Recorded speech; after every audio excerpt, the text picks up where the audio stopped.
There were giants in the earth in those days, and when the sons of God came in unto the daughters of men, and they bare children, the same became mighty men, which were of old men of renown.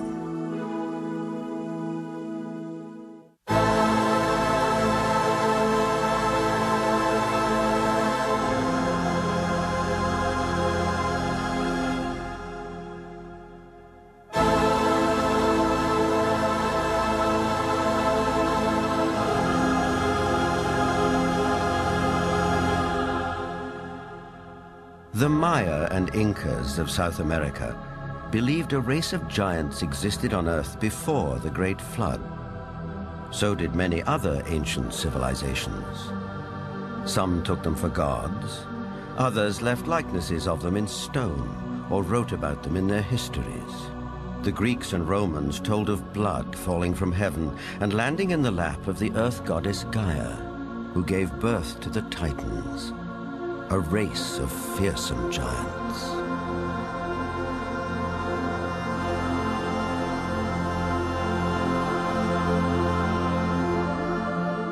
Perhaps the most famous of all was Goliath, the Philistine, one of 5 giant brothers. Vendell Jones is an archaeologist with a style of his own. He spent a lifetime tracking down Goliath and the Ark of the Covenant, with which the Jewish holy book of the Midrash tells us the giant made off. Goliath thrashed his way through the Israeli soldiers, ran over and scooped the ark up on his shoulder, slew Pinchas and Hophni, and took the ark back to the camp of the Philistines. It was in this field, 15 miles southwest of present-day Jerusalem, that legend says Goliath was finally slain. Not by a giant warrior like himself, but by a puny boy, David, who, as this 9th century BC tablet indicates, would later become king of the Israelites. David reached into his script. He pulled out this black thing with long leather straps, and he put it on his arm and wrapped it like this, and said, "You have come against me with a buckler and the armor and a shield and a sword, but I'm coming against you in the name of the Lord God of Israel." Then he reached in and pulled out another set of leather straps, but this one had a stone in it.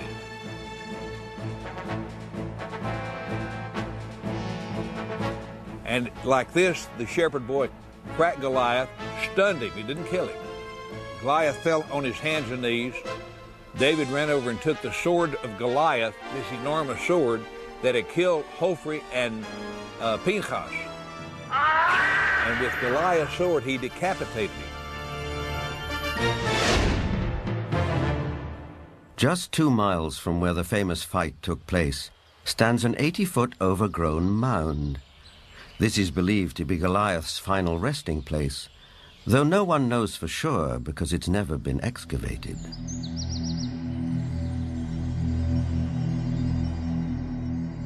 In the American Midwest, there are also many large mounds, which are said to be graves.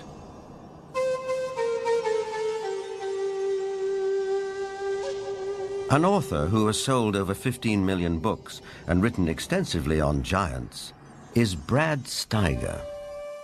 Mass graves of giants were opened. Some of the men 8 feet tall, some of the women 7 feet tall, some records of men 10 feet tall, and extremely large skulls. And extraordinarily, some of these skulls had horns, some had extra rows of teeth, some had other what we would call anomalies, but they were extraordinarily large skulls and extraordinarily large people. A maverick archaeologist who has long been fascinated by legends of American giants is David Hatcher Childress. A number of mounds in the Midwest in America were excavated starting in around 1850. And in many cases, they would find skeletons of people who were in excess of 7 feet tall. And in many cases, they had double rows of teeth as well as, in some cases, 6 fingers on each hand and 6 toes on each foot. The one that was found in Bridal Veil Falls, California by a group of miners, first they found this wall with very intricate hieroglyphics. They assumed that they were finding gold behind the wall. They broke it down and they found this woman holding a child covered with fur and a strange kind of dust. The same tall female mummified remains have been found in Texas. They have been found in Death Valley. They have been found in other parts of California. These old photographs and newspaper clippings are all that survive of these mysterious giants. Winner of the Newsmaker of the Year award, journalist Jim Mars has a special interest in speculative science. Archaeology at that time was in a heyday. There was everybody that had a shovel was out trying to find something. But what's interesting is that the finding of these giant mummified bodies and giant fossils and bones, really you can't pin to any particular location. They were finding them in Greece, they were finding them in Italy, they were finding them in the Middle East, they were finding them in America. And even if you write off a few of those as perhaps a hoax or a misinterpretation of something else, you're still left with a tremendous amount of evidence to show that there were these giant beings at some point walking the earth.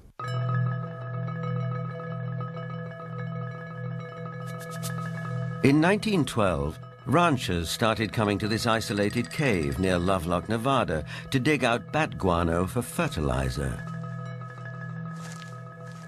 Inside, a surprise was waiting for them. They began excavating the 10 to 15 feet of guano that was here in this cave. They started discovering some unusual artifacts. They found duck decoys and baskets, other things for hunting and fishing in the nearby lake that's now drying up. But then they made some very unusual discoveries, and those were of red-haired giants that were mummified. These giants were 6.5 to 7 feet tall. In many cases, they were mummified, wrapped up like Egyptian mummies, and they had long red hair going down to their shoulders. The ranchers couldn't explain it. It was the strangest thing they'd ever seen. But the Paiute Indians who lived around here knew all about it. In fact, back in 1883, Sarah Winnemucca, a Paiute Indian princess, had written a book called Life Among the Paiutes. In that book, she talked all about the giant, red-haired people who used to live around this lake and live in this cave. She claimed they were cannibals. That tribe would eat the dead.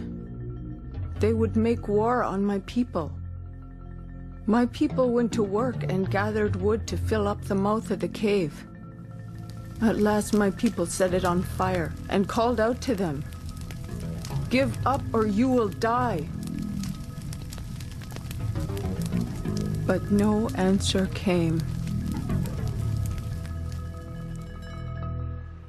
Now, one of the great mysteries of the West is what happened to these giants? There was nearly 60 skeletons brought out of this cave, but today they're nowhere to be found. Is it that there is some kind of archaeological cover-up that has occurred here? Something that concerns giants? Perhaps the entire story may be a rural legend, or like tons of buffalo bones, the remains may have been burned and used with the bat guano as fertilizer. Whatever the explanation, proof that there were giants here has disappeared. Yet at the same time, tantalizing clues to their existence can be found all over the world.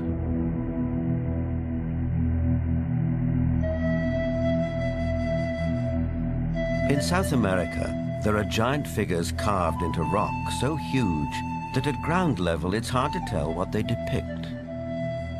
Though from the sky, that becomes dramatically clear.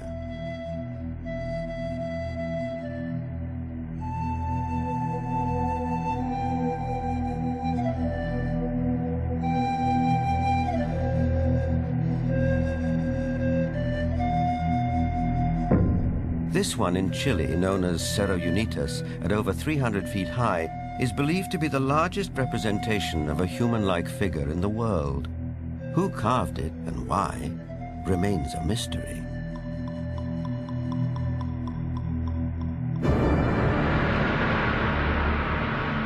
Half a world away in the United Kingdom, other giant figures stare up into the sky. This one is known as Cerne Abbas near Shaftesbury.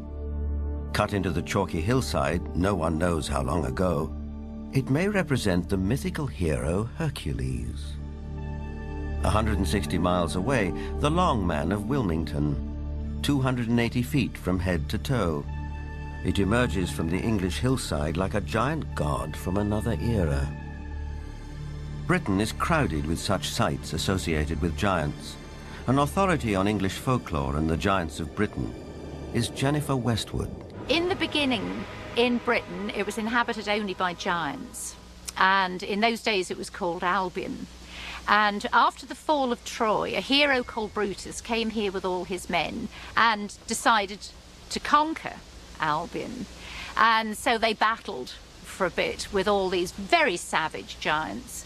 And they slew most of them. But there was one called Gog-Magog that they kept alive, 12 foot high.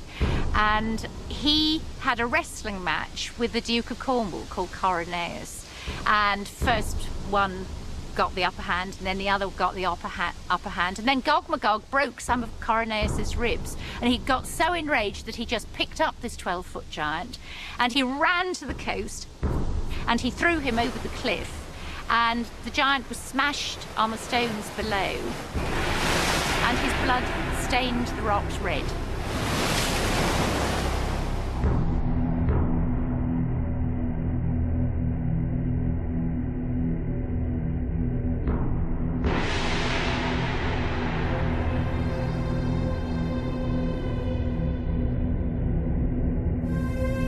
Giants also figure in the mythology of Stonehenge, arguably the most famous megalithic structure in the world. These massive standing stones, the largest 30 feet tall and weighing 50 tons, were erected here thousands of years ago. The early Britons called the stone circle the Giant's Dance and believed giants had built it. Who really built Stonehenge and how they did it are enduring mysteries. Perhaps in the end, we have to turn to legends for an answer. This was somebody in the past with a technology that we don't have, or a magical skill we don't have, creating these things.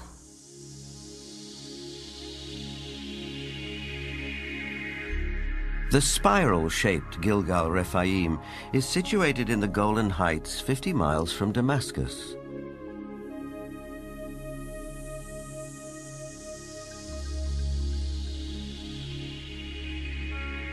Constructed from an estimated 40,000 tons of loose rocks, it is remarkably reminiscent of Stonehenge.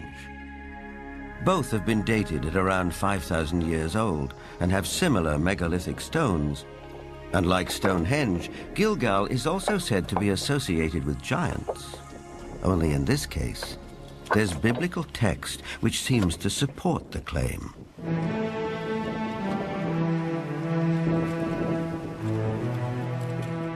Israeli archaeologist Daniel Herman is investigating the newly opened grave.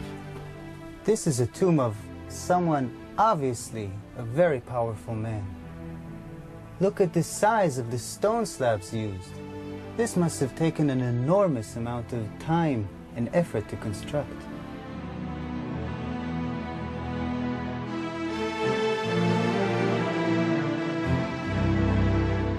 When the Israelites came here and wrote their Bible, it was already here. They saw it. So they have documented the identification of the site by saying that this region was ruled by Og, king of the Bashan. Og is described in the book of Deuteronomy as, and I quote, "For only Og, king of Bashan, remained of the remnant of the Rephaim." Rephaim is Hebrew word for giants.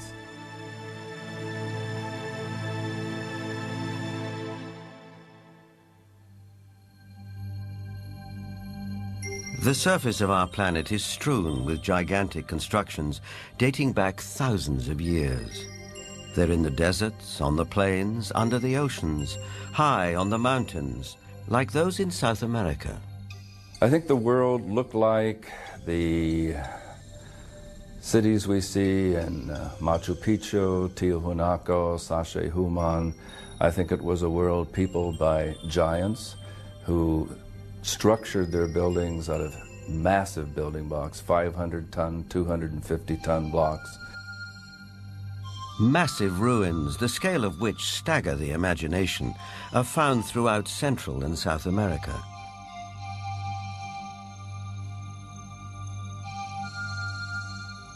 Even a skeptic might be tempted to ask, who could have built these architectural wonders, if not a race of giants?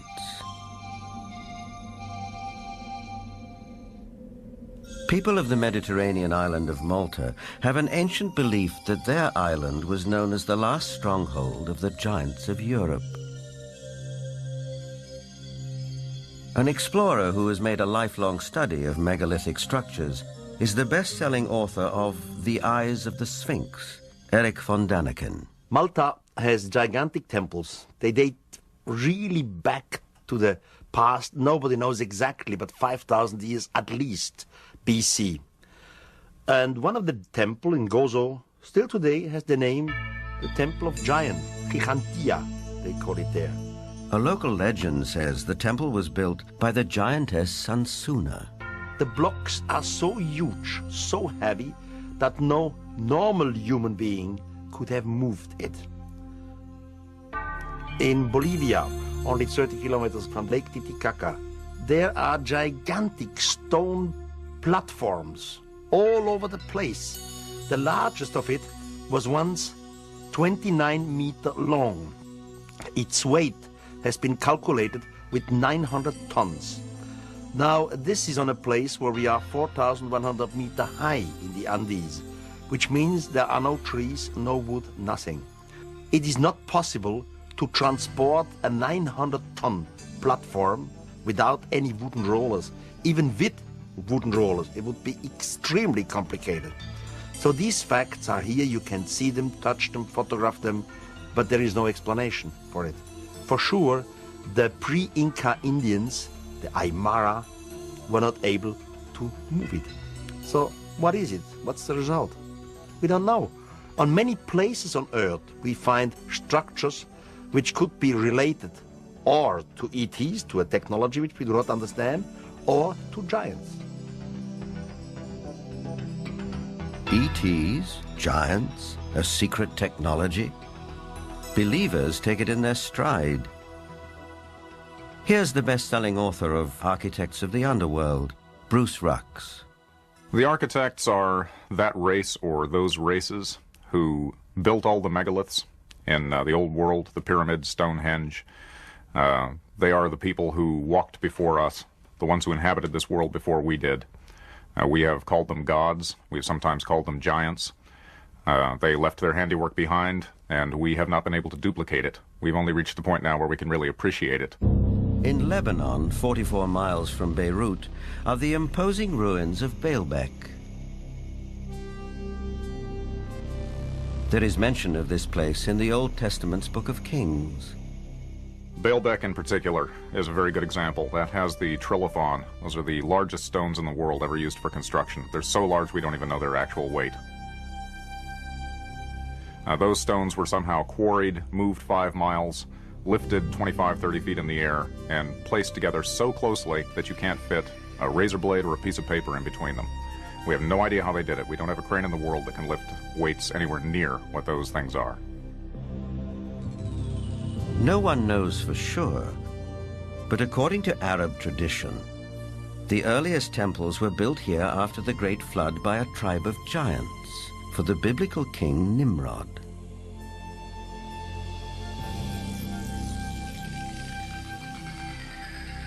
But what exactly do we mean by the word giant? Bloodthirsty monsters like the one-eyed Cyclops of Homer's Odyssey? Or the fee-fi-fo-fum ogres of children's fairy tales? Or could it also include peaceable giants, living as you and I do, walking the streets of our cities in the full light of day.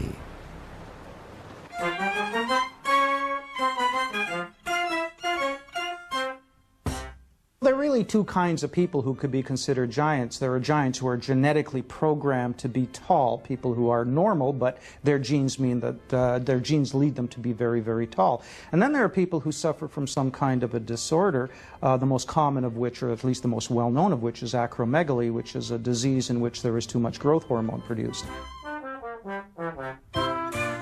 And acromegaly has a lot of effects on the body. It not only leads to excessively tall people, but it also leads to potential problems with the skeleton and potential problems with some of the organs inside.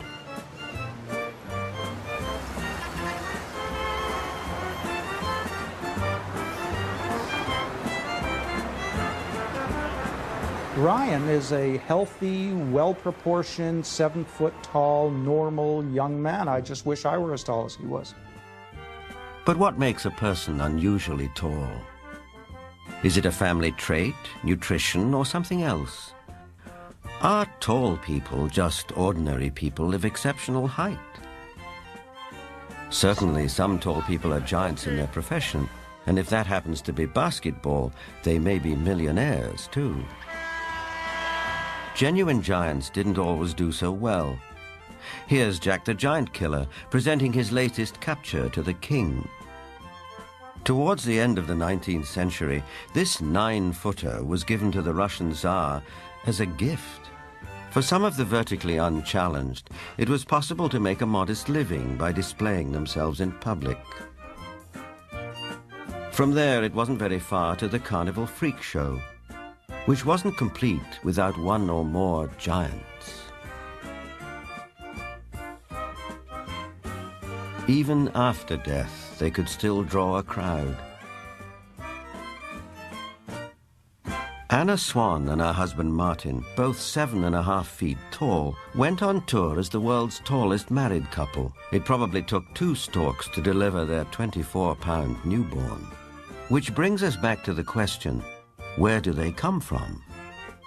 Is it possible that in the dim and distant past, they can trace their ancestry to a race of giants? The Weizmann Institute's award-winning scientist, Dr. Marvin Antelman, believes he has the answer. If we all have genetic material from the first man, then it is not surprising to find here and there that you would have a giant existing among us today, because there would be a recessive gene that would produce such a person. The Watusi tribe, for instance, are very large. The median height for most of their males is close to about 7 feet. They're extremely tall. There are biblical references to even taller people who lived in ancient times.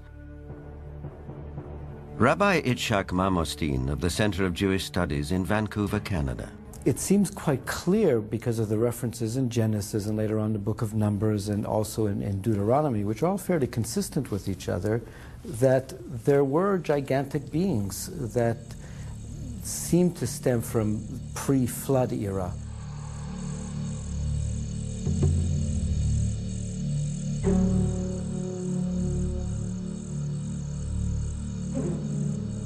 Is it possible that environmental conditions of past ages favored the development of giants? Certainly we know from fossil evidence that some species, like dinosaurs, grew many times larger than they do today. A supporter of this thought-provoking and controversial theory is Dr. Carl Bohr. Optimal genetic expression means the best that the organism has within the DNA is expressed because of favorable atmospheric conditions. Based on fossil evidence, trees like the California giant sequoia grew much larger than they do today. One theory explains this by proposing that environmental conditions in the distant past were more conducive to gigantic growth.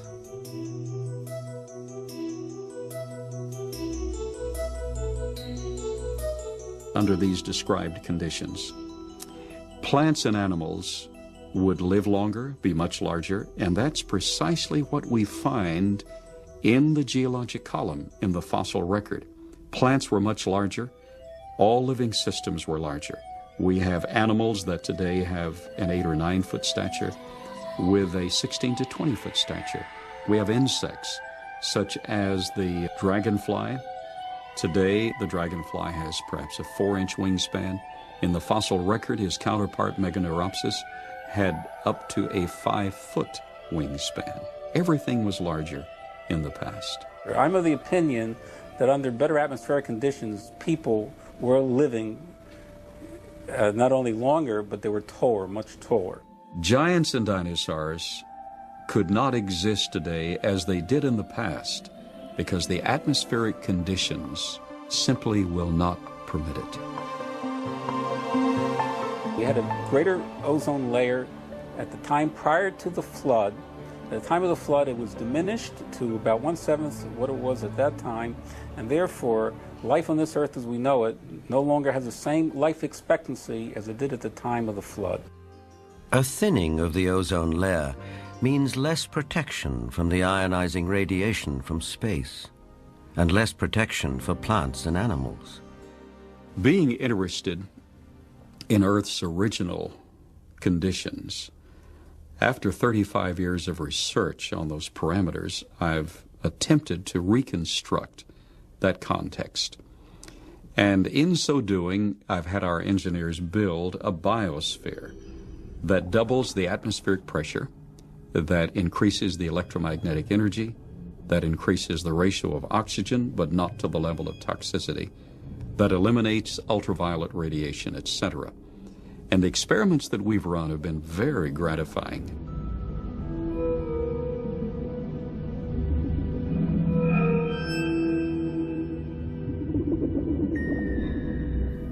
In our controlled scientific experiment, we have measured the effects of a pulsed electromagnetic field on biological systems.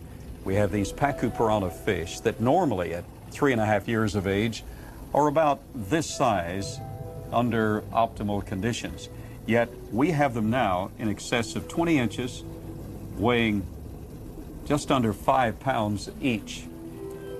Under these controlled conditions, we have succeeded in producing giantism at an accelerated rate. Taken at face value, the research looks persuasive, though it has not yet been replicated by other scientists. The conclusion in the tradition seems to be fairly clear that gigantic beings were existing at one time, and that as human history developed, or physiological, emotional, spiritual changes took place, those beings who survived seemed to be of a smaller gene pool. But the possibility that there were other strands of humanity, as it were, seems to be almost explicitly stated in the Bible itself. In the book of Numbers, we are told that after wandering in the desert with his people, Moses sent out scouts to find a place where they could settle. The scouts went north to Hebron. On their return, they reported, "All the people we saw there are men of gigantic size. We felt no bigger than grasshoppers, and that is how we looked to them."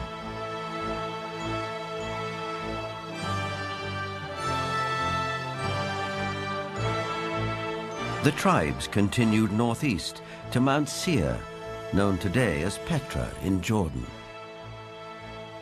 But that too, as mentioned in the Bible, had been settled by giants. Wherever they looked, it seemed they found the remnants of giants.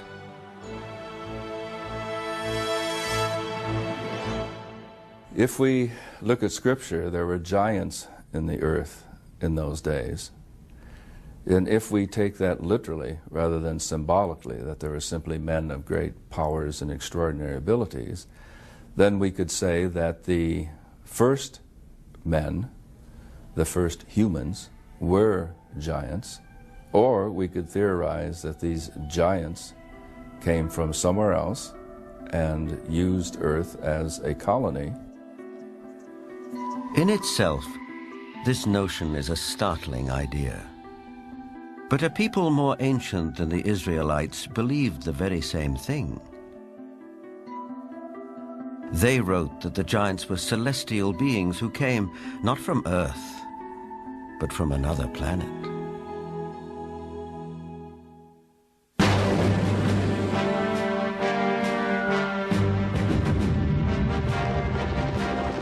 This is the battleground of the Gulf War. We know it as Iraq. In the distant past, several great civilizations sprang up here. One of them, Babylon, was legendary for its wealth and splendor.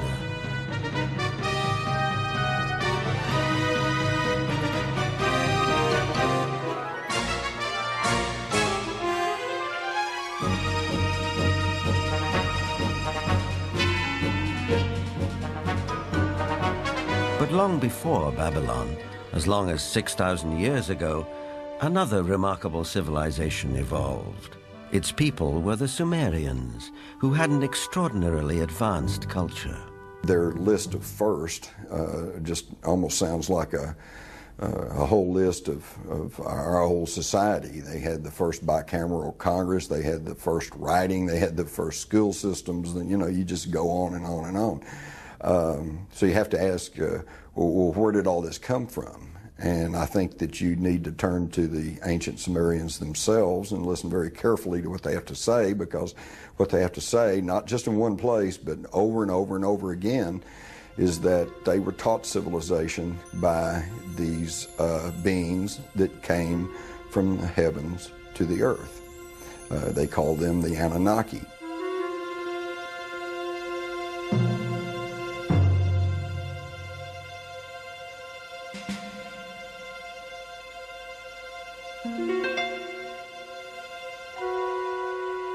The Sumerians wrote down their history on clay tablets like these, which lay ignored in a Berlin museum for half a century.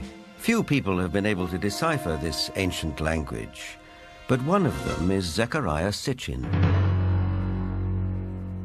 The writings and the pictorial evidence left behind by the Sumerians going back 6,000 years speak and depict people who came from another planet called Nibiru, and many of the depictions show them much bigger, at least by a third, perhaps more than the average human being, so they were giants. This Sumerian cylinder seal from a Berlin museum is astonishing for several reasons. First, it depicts our solar system with the sun at the center and the planets arrayed around it, a fact not known to European science till around 300 years ago. It also shows the planet Pluto, which we didn't discover till 1930. And amazingly, there's another planet, which the Sumerians called Nibiru, and believed that it was from where the Anunnaki, or celestial giants, came from. If you look at the three figures depicted here, they all look more or less the same size. But if you bear in mind that this figure of the deity, that he is seated, and you add from the knee to the hip to his size, you will realize that he is about 10 feet tall, a giant, one of those who from heaven to earth came. Looking for signs of extraterrestrial life, astronomers have searched deeper and deeper into the universe. But all along, maybe they should have been looking closer to home. For it's in our own solar system that a mysterious object has recently been detected, near where the Sumerians placed their planet Nibiru, home of the Anunnaki. For the believers, this is convincing evidence that the celestial giants are real.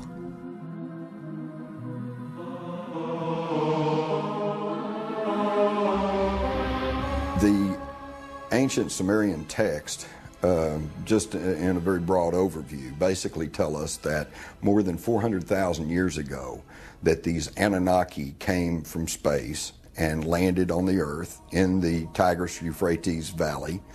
They began to set up a colony that they called Eden. According to Genesis, Eden, or Eden, is where Adam was created from dust and Eve from one of his ribs. Others, however, have a more high-tech version of how human life began. In time, needing manpower, needing workers, jumped the gun on evolution using genetic engineering. They took the sperm of one of the Anunnaki, mixed that with the ovum of a primitive humanoid, probably one of these primitives that we are now finding archaeological remains of in Africa, the famous Lucy. And they produced a hybrid which eventually became Cro-Magnon or modern man. Legend has it that when the Anunnaki came back after several thousand years to see how their genetic handiwork had turned out, they found the Earth females irresistibly attractive. It starts in the Bible. There you can read, in the beginning at Moses, when the sons of the gods saw that the daughter of men were beauty, they took them to wife. Later, out of the body's womb, giants came. So destructive were these titans that the Anunnaki who fathered them decided to destroy them. The apocryphal book of Baruch even tells us how many giants were wiped out. The book of Baruch says, "Then the Lord created the great flood, destroyed all life, which then was on earth, including the 490,000 giants."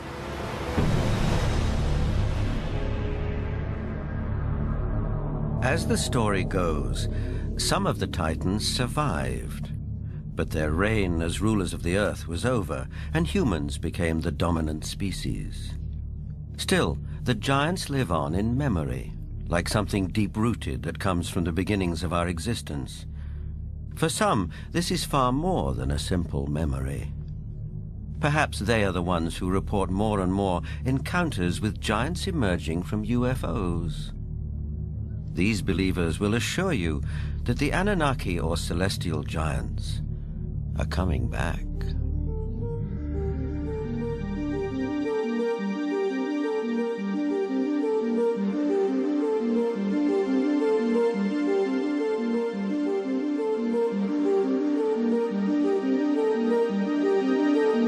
The town of Yatzitz is 25 miles west of Jerusalem. On January the 3rd, 1996, Chief of Security Herzl Constantini was at home when he heard a strange noise outside. When I opened the door, I was paralyzed with fear. I saw a gigantic being around 5 feet wide and 11 feet high. I estimate its weight at about 2 tons. I called the police, and 2 officers came over to the house. They laughed at us and accused me of drinking. But when the trackers came and saw the prints, they stopped laughing.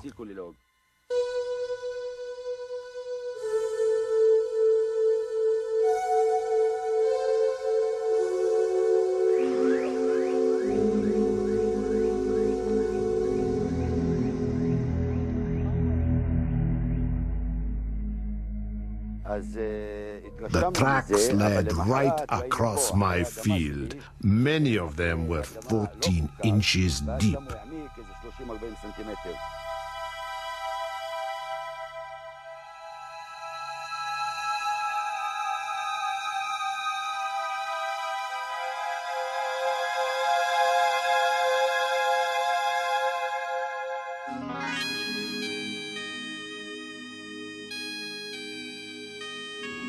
Over the past 10 years, reported sightings of UFOs with giant occupants have been on the increase.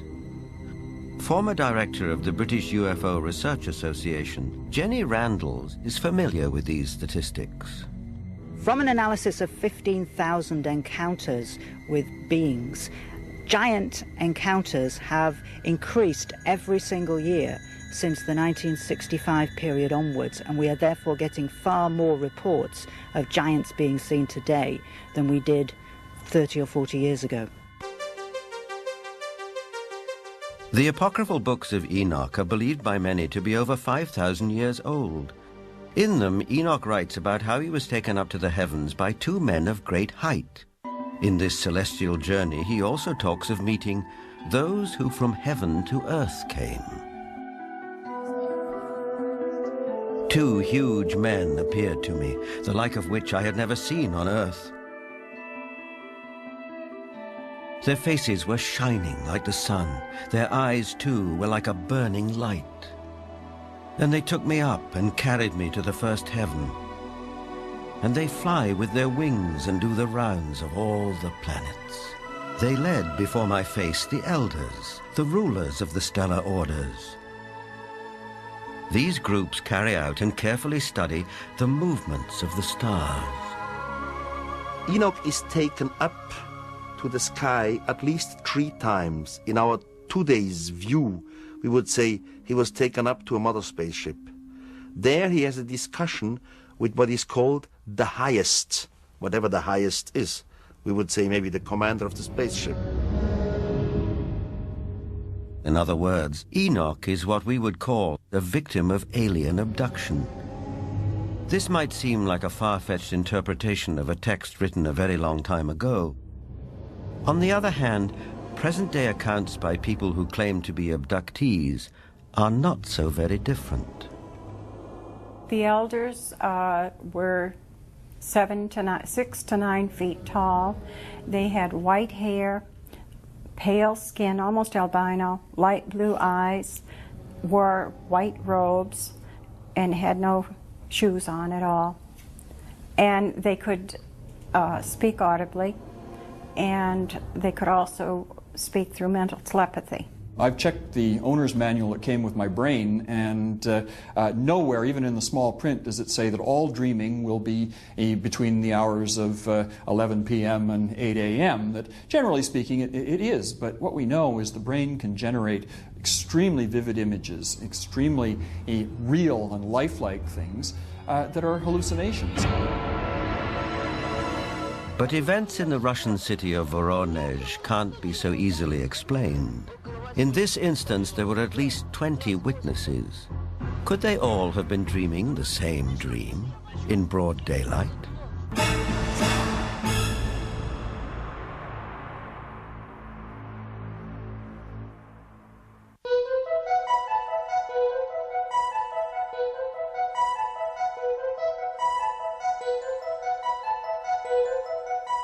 In September of 1989, something happened in the city of Voronezh, 200 miles south of Moscow, which caught the attention of the world press. For several weeks, strange lights were seen over the city. Then on September the 27th, it was reported that a spacecraft landed in one of the city's public parks, from which 3 alien giant figures emerged. Nothing remotely like this had happened in Voronezh before. Before coming to America in 1990, Ukrainian journalist Paul Stonehill covered the Voronezh story for the international press. Top Voronezh researchers of anomalous phenomena, who include scientists, geologists, and also some military people, went to the site immediately thereafter. They were on the site on the 3rd of October studying and collecting specimens.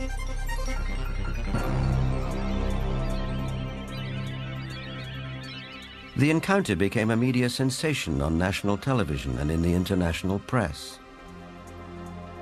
Не было, ну уже хотя бы потому, что не было до сих пор в Воронеже событий подобных тем, а...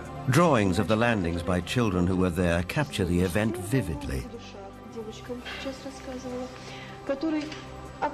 It attracted the attention of the media around the world because it was effectively endorsed by TASS, the Soviet news agency, who up until that time had certainly not given any credence at all to this kind of story. They had the chance to talk to many eyewitnesses, adults as well as kids, policemen, school teachers, students, Scientists who had witnessed similar or even differently shaped UFOs, the underlying theme was that giant-like beings exited from strange-looking craft, did some research throughout Voronezh, and were able to get back to their craft and fly away.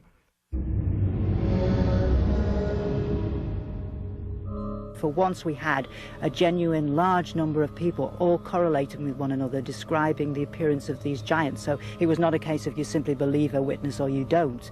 Here you couldn't fail to believe them because there were so many of them talking in concert. I was standing not far from the main road of the South Park, and I saw this flying object at an approximate height 250 meters. It stayed at the same height and did not move horizontally. I was very interested by all that, because it could not be any kind of meteorological balloon. There was a squeaking sound. Perhaps some drilling tool was operating, like it was boring a hole in the ground. The creatures started coming out. They did not look too much like humans. They were much taller than humans. They did have shoulders, but I didn't see the head. He was huge, really huge, bigger than we are. He was a mighty figure. In 1989, Sergei Makarov was one of the school children who was in the Voronezh Park. I remember a crowd that gathered around the place. Everybody was scared. Everybody turned pale. I was absolutely flabbergasted. Denis Mozhenko was also one of the boys in the park on that day in September 1989. I saw some traces there, and also a strange man. Outwardly, he looked like any other man, only he was huge. A moment later, he suddenly disappeared. I had no doubt that the UFO and the giants existed, because I saw them. But sometimes when I look back, it seems sort of like a fairy tale.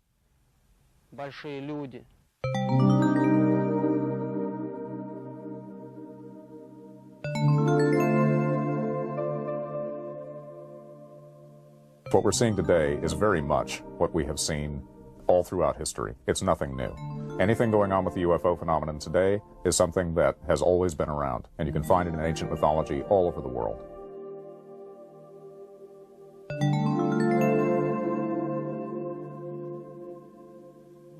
We have the legends, and of course, in some cases, we have cave paintings of giant-looking being and even footsteps.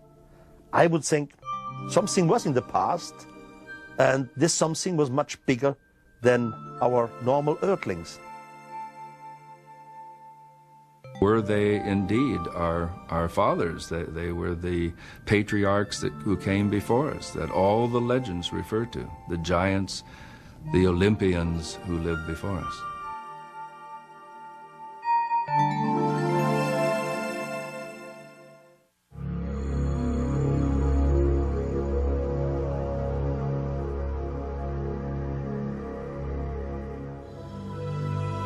Whether fact or fantasy, giants have occupied our collective consciousness for as long as we can remember.